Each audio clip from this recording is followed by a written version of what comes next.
La tormenta ruge con fuerza. Algún rayo cae de tanto en tanto, provocando un resplandor intenso que ilumina el cielo nocturno durante un instante, seguido por un poderoso estruendo que provoca que las ventanas en el castillo vibren.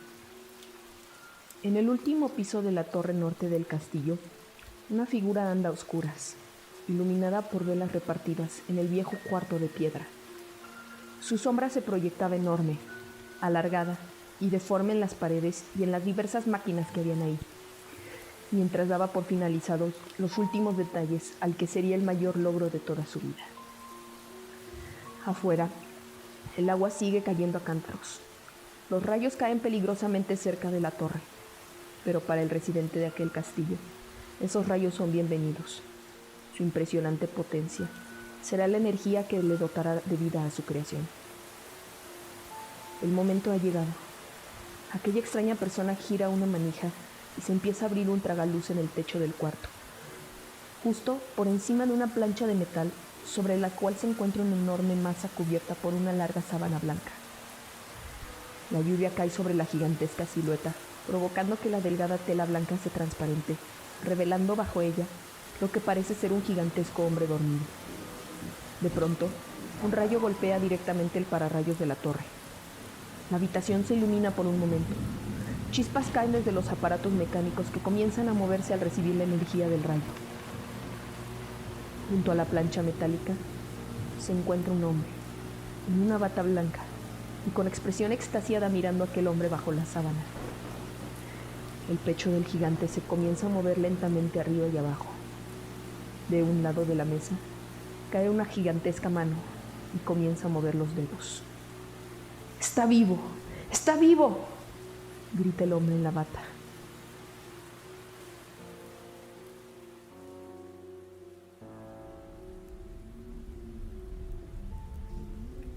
¿Te suena esta historia? Suena como la historia de Frankenstein, ¿no? ¿Crees conocer la verdadera historia de Frankenstein de Mary Shelley? Porque la historia ha sido cambiada múltiples veces a través de los años, dando como resultado una imagen un poco diferente de la que Mary describió en su libro, allá en el año de 1818. La historia también se le conoce como el Prometeo moderno, en obvia referencia a Prometeo, la figura mitológica que robó el fuego a los dioses y se lo dio a los humanos, por lo cual fue castigado por toda la eternidad.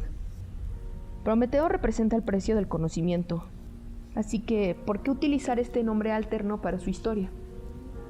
Víctor Frankenstein, en una búsqueda por conocimiento, se topa con uno de esos casos en los que solo porque puedas hacer algo no significa que debas hacerlo.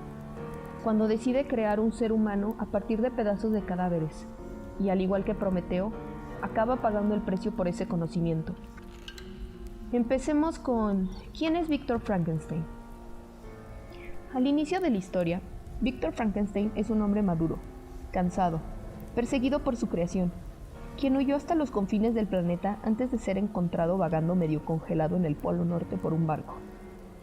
Una vez a bordo, Víctor comienza a platicar la historia de su vida, una historia que incluye su infancia, su crianza, la adopción de su hermana Elizabeth, su educación, su repentina decisión de dejar la universidad para irse a desenterrar muertos y unirlos para crear vida. Lo usual. Lo cual nos lleva a un hecho muy importante. Sin importar lo que las películas te hayan hecho creer, Vic Frankenstein no es un doctor, ya que, como mencioné antes, abandonó sus estudios para irse a jugar con cadáveres. Víctor nació en Nápoles, Italia, en una familia adinerada. Desde una temprana edad, Víctor demostró un interés por descubrir cómo funcionaban las cosas y obtener conocimientos alquímicos, que a su corta edad no sabía que ya estaban considerados algo anticuados. Cuando Víctor crece, se va a estudiar a la universidad en Alemania, en donde destaca en materias como química. Es durante este periodo que su madre muere de fiebre escarlata, lo que provoca que Víctor se vuelque por completo en su investigación, lo cual termina con él dejando sus estudios y darse a la tarea de dar vida a su creación. Víctor se vale de cadáveres, así como de partes que saca de un matadero para su experimentito. Debido a la complejidad de trabajar con una escala normal, Vic decide hacer su creación más grande de lo normal, con 2.4 metros de altura, una piel amarillenta a través de la cual se alcanzan a ver sus músculos y arterias y ojos blanquecinos, propios de los cadáveres. Momentos tras traerlo a este mundo, Víctor lo abandona, asustado de lo que ha creado sin pensar en las repercusiones de sus actos. La creación de Víctor es básicamente un recién nacido, solo, indefenso, que debe enfrentarse a un mundo hostil. Frank Jr. vaga por sus alrededores, siendo recibido con terror y violencia a donde quiera que vaya, por lo que decide tomar refugio en una pequeña cabaña abandonada, adyacente a la casa de una familia pobre, conformada por un viejo ciego y sus 2 hijas. La historia gira en torno a la vida que se le otorgó a la creación de Víctor. Si bien provino de la muerte, este aspecto es utilizado únicamente como un método para resaltar lo antinatural de su existencia. Además de resaltar el hecho de que él fue incapaz de realmente crear vida, sino que tuvo que utilizar los restos de lo que ya había existido. La apariencia del monstruo refleja este origen tan siniestro. Sin embargo, no nace siendo violento ni malvado. Es hasta después de que vive la violencia de las personas que lo juzgan por su apariencia, que es capaz de serlo él mismo. La primera víctima de la criatura es uno de los hermanos de Víctor. Cuando él asiste a la escena del crimen, ve a su creación, con lo cual se convence de que su muerte se trataba de una vendetta. Cuando las evidencias parecen apuntar a que el asesino es la niñera de William, Víctor, sabiendo que la criatura es el verdadero culpable, permite que la niñera Justine sea ejecutada por miedo a que las personas pensaran que estaba loco por decir que lo mató un monstruo de más de 2 metros que él creó a base de cadáveres. O peor, que lo hicieran responsable. Lleno de culpa, Víctor se marcha a las montañas. En el camino, se encuentra con su creación, quien le pide que escuche su historia. Víctor entonces escucha la historia del monstruo, quien cuenta cómo es que tras encontrarse solo en un mundo completamente nuevo para él, tuvo que lidiar con el odio, el miedo, la violencia, por parte de personas que lo juzgaban por su apariencia.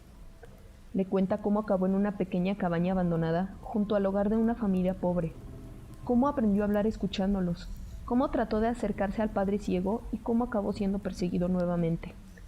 En otra ocasión, Frank Jr. salvó a un niño de ahogarse y, para agradecerle, el padre del niño le disparó en el hombro. Es así que Frank Jr. jura venganza contra su padre y contra la humanidad, y comenzó con William y Justine.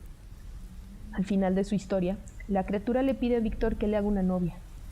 Le dice que su venganza se basa en el hecho de que Víctor lo creó y lo abandonó, y debido a su naturaleza, se le ha negado el amor y compañía. Desde luego que si Víctor decide negarse, matará a los miembros de su familia, empezando con su querida hermanastra y futura esposa, Elizabeth. Víctor se pone a trabajar en la versión 2.0 de su creación, pero entonces se pone a pensar en que nada le asegura que esta nueva criatura vaya a querer estar con su otra creación, o que peor, se lleven muy bien y acaben teniendo un montón de pequeños monstruos. Lo cual realmente no entiendo muy bien cómo funcionaría, pero igual decide destruir sus avances, enfureciendo a Frank Jr. Frank Jr. entonces le promete a su padre que lo verá en el día de su boda, en una obvia amenaza a la vida de su amada Elizabeth.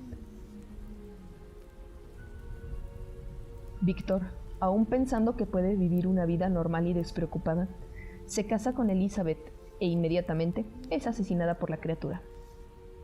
Víctor entonces huye y se la vive huyendo de la criatura, porque vivir en miedo y en exilio es mejor que lidiar con las consecuencias de tus actos aparentemente. Vic acaba en el Polo Norte, aún siendo perseguido por su creación, y es cuando es encontrado por el barco en el que comienza a contar su historia, en la que también cuenta la historia de la criatura, además de que ambas están siendo contadas en una carta por uno de los marineros del barco, en una historia que está siendo contada por Mary Shelley. Al final de la historia, Frank Jr. por fin alcanza a su padre, a quien mata, tras lo cual se arroja del barco, muy probablemente cayendo a su muerte. Para muchos de ustedes, algunos de estos detalles pueden ser nuevos, acostumbrados a la historia que nos dio la película de 1931 de Universal, en la que Víctor Frankenstein es denominado como un doctor por primera vez, así como darnos la imagen clásica del monstruo de Frankenstein, con clavos en el cuello, la cabeza plana y una actitud lenta. Asimismo, nos dio esta narrativa en la que el doctor es una especie de científico loco que crea a su monstruo, tras lo cual es perseguido por una multitud de campesinos enojados y termina con ambos quemados en un molino.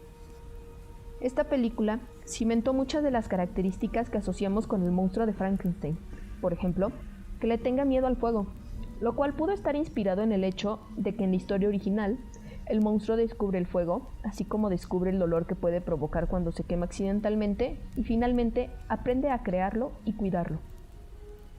La historia es una de las primeras, si no es que la primera historia de ciencia ficción de la historia que se tenga conocimiento.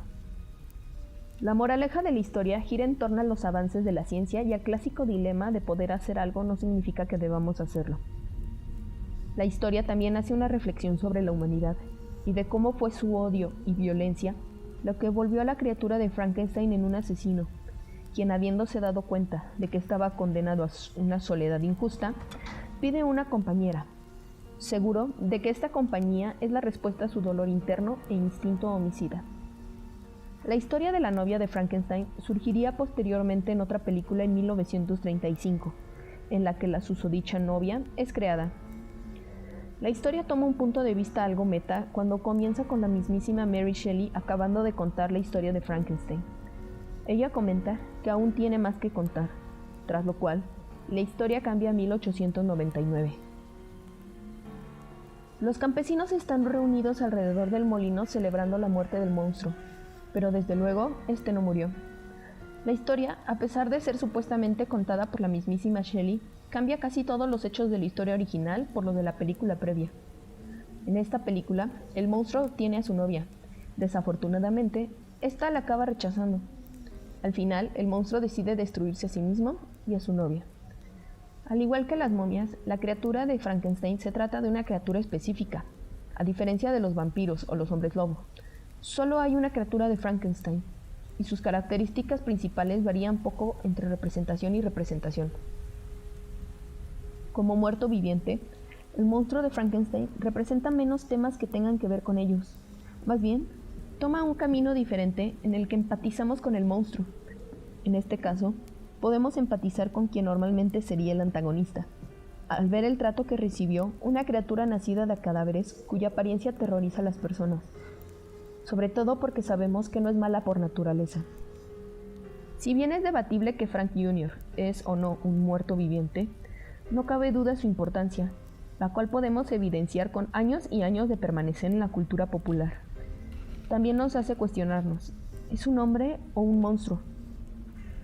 En la película del 2014, Yo Frankenstein, en la que el origen del monstruo sigue más aquel establecido por la película de 1931, pero después se desvía para contar una historia en la que hay demonios y una orden de gárgolas que lucha contra ellos. La película lo dice de manera literal: tú solo eres un monstruo si actúas como uno, dejando en claro el tema de la película. Frank Jr. es probablemente el muerto viviente menos muerto viviente de todos los que hemos visto. Lo que representa tiene que ver menos con las ansiedades de los muertos levantándose de sus tumbas y más con una reflexión sobre lo que significa ser humano.